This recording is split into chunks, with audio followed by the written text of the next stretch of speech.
myself Deepshika Kedare from SIRT College Bhopal, and today we are going to discuss Young's double slit experiment. In Young's double slit experiment, Thomas Young in 1801 demonstrated the phenomena of interference. He allowed to fall sunlight on a pinhole and then two parallel pinholes and find the interference pattern on the screen. Later, while he replaced sunlight on by monochromatic light source and the pinhole by slit, and they are finding continuous bright and dark fringes and in equal distance. Okay, so here in this figure, S is a monochromatic light source. Okay, and S1 and S2 are two parallel slits which are equidistant from S. D is the separation between S1 and S2, and O is also equidistant from S1 and S2. Now let us consider a point P from the point O at x distance. Okay. So the wave from S1 and S2 reaches at point P. Okay. So we apply Pythagoras theorem on S2RP. So triangle S2RP, we apply Pythagoras theorem. So first S2P square is equal to PR square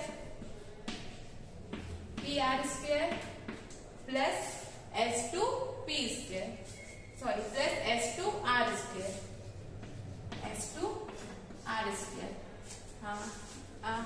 यदि हम यहाँ पे PR की value निकालना चाहें तो ये जो सेपरेशन है S1 और S2 के बीच में D है, देन यहाँ से लेके यहाँ तक की वैल्यू हो जाएगी D/2, O से लेके Q तक, एंड O से लेके R तक की वैल्यू अगेन हो जाएगी D/2.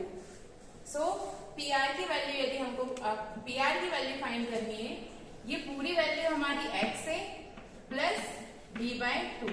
So here PR is equal to x plus D/2. यहाँ पे हम PR की वैल्यू को रखेंगे, देन हो जाएगा S2P square is equal to PR की वैल्यू x plus D/2 का स्क्वायर प्लस S2R का square. Again in triangle S1QP में हम पाइथागोरस थ्योरम को अप्लाई करेंगे. Then S1QP. So first S1P का square is equal to QP का square plus S1Q का square. QP square plus S1P square. PQ square plus S1Q square. Again हम find करेंगे PQ की वैल्यू. तो ये सारी जो वैल्यू है P से लेके O तक की जो वैल्यू है वो x है. यदि हमको ओनली PQ की वैल्यू फाइंड करनी है तो इस पूरी वैल्यू में से हम D/2 को क्या करेंगे, माइनस करेंगे. देन हमारे पास PQ की वैल्यू आएगी PQ is equal to x minus D/2. Here this is equation first and this is equation second. So from equation first and second,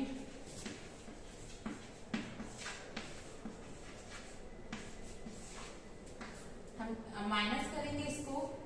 S2P square minus S1P square is equal to x plus D/2 square plus D square and minus S1P square, then minus x plus x minus D/2 square plus D square, then S2P square minus S1P square is equal to, यहाँ पे x square plus D/2 का whole square है तो यहाँ हम formula लगाएंगे a plus b का whole square. जो होता है यहाँ पे a प्लस b के होल स्क्वायर का फॉर्मूला लगाएंगे जो होता है a square plus b square plus 2ab। ये फॉर्मूला हम यहाँ पे अप्लाई करेंगे। देन ये हो जाएगा एक्स स्क्वायर बी का square that means d square upon 4 plus 2x d by 2। Okay, plus d square as it is. Again यहाँ पे हम क्या लगाएंगे, फॉर्मूला लगाएंगे x minus a minus b का होल स्क्वायर का।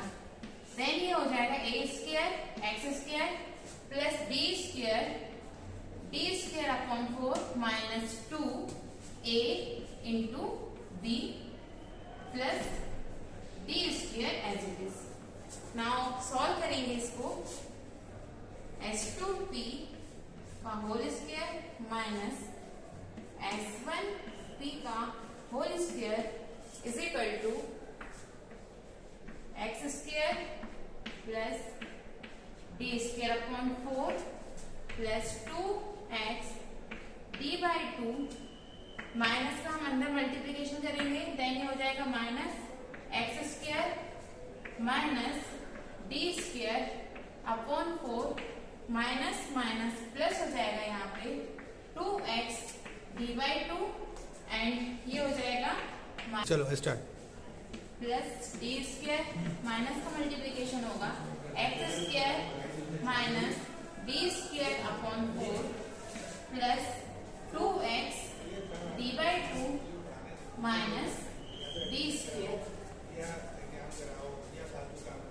नाउ हम इसको आगे सॉल्व करेंगे।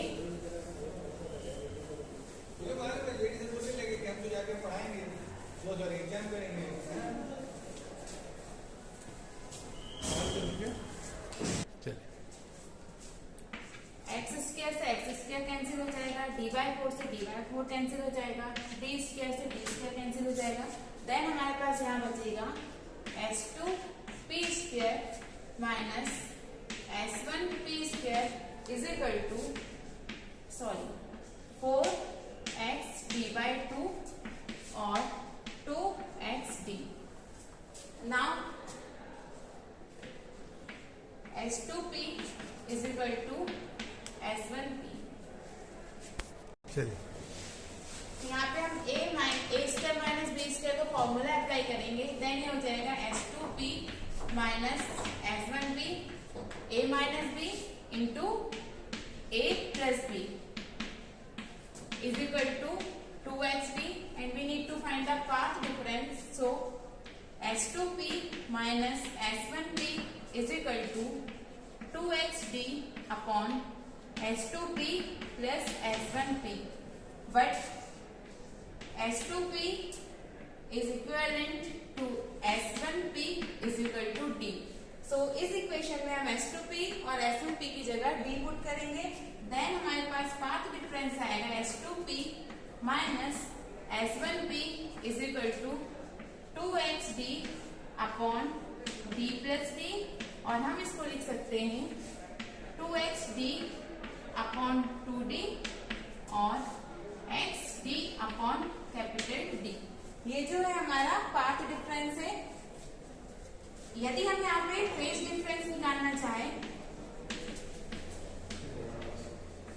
सो फेज डिफरेंस होता है 2 pi lambda 2 pi upon lambda into जो भी हमारा पाथ डिफरेंस आया है वो। ठीक है, तो यहाँ पे फेज डिफरेंस होगा 2 pi upon lambda into xd upon capital D।